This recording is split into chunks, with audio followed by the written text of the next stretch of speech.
Hi people, good day and welcome back to our YouTube channel, Marjan's Garden. So ngayon guys, i-share ko lang sa inyo yung niripat ko dito sa white pot na to. Yan, ito yung kasamahan nung pot na niripatan natin ng ating Agaboids Black Knight, Madiba, Carunculated Madiba, and then yung ating Shooting Star. So natirhan tayo guys ng dalawa and naisipan kong iripat dito sa pot na to yung ating Bianca and Missing You, kasama na din yung ating Labamba. So dahil magkakapareho yung mukha nila guys, pinagsama-sama ko na talaga sila. Nagawa ko to yesterday, yan. Naripat ko siya yesterday and then inisprayhan ko lang siya guys para malinisan kasi basa-basa kasi yung carabao manure, sumakalat. Inisprayhan ko siya. So pero hindi naman yan guys mapapano kasi sa top lang naman. So ayan siya. Ayan, kasi umuulan-ulan palagi dito sa amin guys, yun. So ito naman, ito yung isa.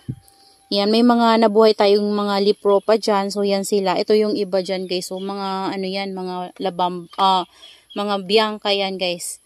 Ayan, so ito, parang ito yung ating sino ba to?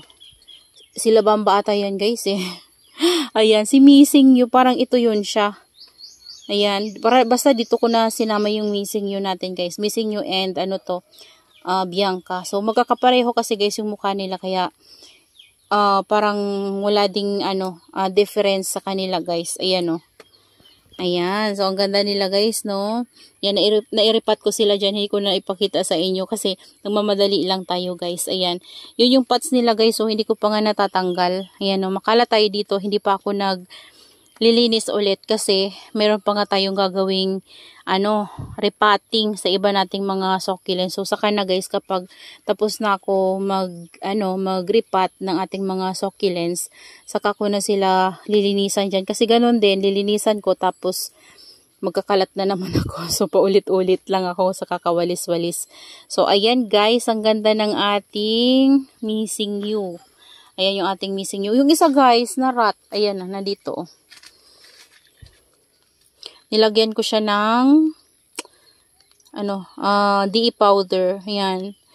Kinat ko to nung pagripat natin noon and nilagyan ko siya ng DE powder. Dinip ko lang and then ini-air dry ko siya dito. Kinat ko na para matuyo siya. Yan. And para hindi na tumuloy-tuloy. Kasi kung papabayaan ko yun guys, matutuluyan yun hanggang sa top. So mamatay. So sayang naman, 'di ba? Ayan. Ayan sila. Ganda nila guys. Ito yung Bianca natin. Talaga namang napakaganda Yan. Super ganda ng ating Bianca. Nakaka-amaze guys yung ganda ng succulents na to. Para siyang kahawig siya ni Super Balm. Yan. Parang ka-color lang niya guys. Ka-color. Pero parang kahawig din yung kanyang guys. Yung kanyang rosette. Yan. Kasi tingnan nyo Yan, flatten lang guys yung leaves ni Super Balm, pero ang color niya, kahawig niya. Ayan, tingnan nyo guys yung ating Super Balm dito Ayan Yan yung susunod kong iriripat sa gantong pot. Gusto ko silang iripat sa gantong pot Nasira to guys ng ng pusa. Ayan may hinabol na naman siya. So ayan natanggal yung dito na leaves sa area na to, na medyo nakalbo yung dito.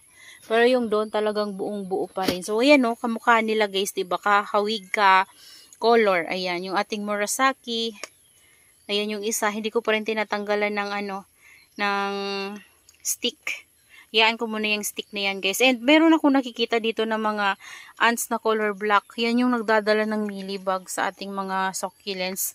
So, basta ito, ang ganda-ganda ni Super Balm. So, plano ko yan silang iripat sa malaking pot na ganito para sama-sama sila guys. Ayan. And, or kaya naman, yung kahit na medyo malaki lang na pot guys, para ganito parang ganitong pot. Kung wala akong mabili na ganyan. So, ganito yung gagamitin ko. Kahit siya lang, mapalitan ko ng pot kasi gusto ko white pot guys para magandang tingnan.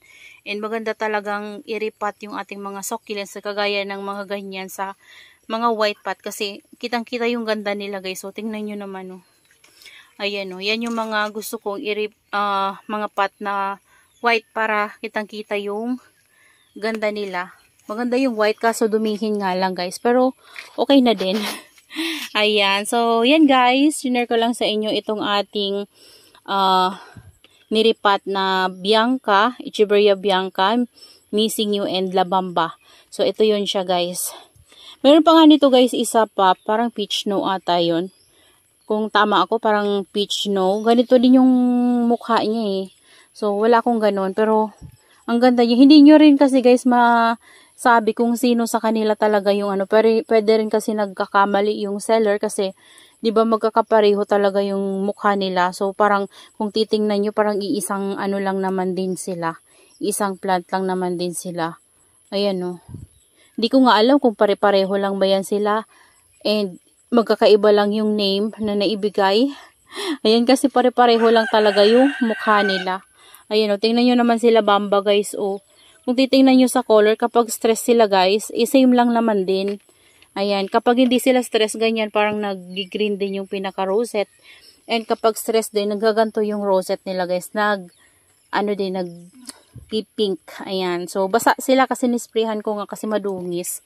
Pero okay na okay lang din yan guys. And tatanggalin ko yung water niyan sa rosette para iwas crown rot. Ayan, nilagyan ko na rin sila guys ng Osmocote at yung gamit ko sa kanilang potting mix ay rice hull na fresh and then yung Carabao manure na talagang durog na durog. Ayan, doon ko yun guys kinuha sa labas. So, yung natira natin yung na Carabao manure nung niripat natin yung ating Black Knight. Yung sa 4 na white pot guys. So, yun yung tira nun. Yun yung nilagay ko dito. So, ayan sila. Ayan, tingnan natin, obserbahan natin kung magiging okay ba sila sa potting mix na ginamit natin sa kanila. Pero hindi pa rin guys nawawala yung rice hull natin. Ayan, kasi mahirap yung bilihan dito sa amin ng vermicast. Ayan, vermicast. And yung yung CRH. Kasi kapag bibili ka kasi nun guys, talagang na talaga siya, gawa na siya, diba? So, dati gumagawa ko nun pero kasi mainit kasi, sobrang init and matrabaho din talaga. Yan, so kapag napabayaan mo talagang nagiging abo siya. So mahirap din. So mas better na bumili ka na lang, 'di ba? Hindi ka na mahirapan. And tama din naman yung price niya. Mura-mura din naman yung yung CRH na talaga. Kaso lang guys, malayo dito sa amin. Kaya naman mahal talaga yung shipping fee kapag bumili ka ng ganun, 'di ba? Per kilo naman 'yun. Sa timbang nakabase yung SF. So, 'yun. Kaya nag-DIY na lang ako dito sa ating garden. Yung hindi na bibilhin. So, okay naman gamitin yung Carabao manure. So, yun na lang. Marami naman ditong ganyan guys. Kasi mayroon ditong kalabaw. Yan. Yan. Kasi nasa bundok tayo. So, yun. Hindi na tayo bibili ng Carabao manure. Yan. Pwede din guys yung yung cow manure. Siguro pwede din yun. Kasi pwede nga yung Carabao manure, diba? So, siguro pwede din yun. So, yun lang guys. Share ko lang sa inyo itong ating naripat na Missing You, La Bamba, and Bianca. Ayan, pinagsama-sama ko lang sila dito sa white pot na to. Ayan, maganda na silang tingnan. Ayan. So, sana mas mapalaki pa natin sila. Ngayong naripat natin sila na may Carabao manure. Kasi, yun panibagong nutrients naman nila yun guys. So, naglagay din tayo ng Osmocote. Ayan. So, yun lang guys. Maraming salamat po sa inyong panonood. And see you on my next vlog. Happy gardening everyone. Bye-bye.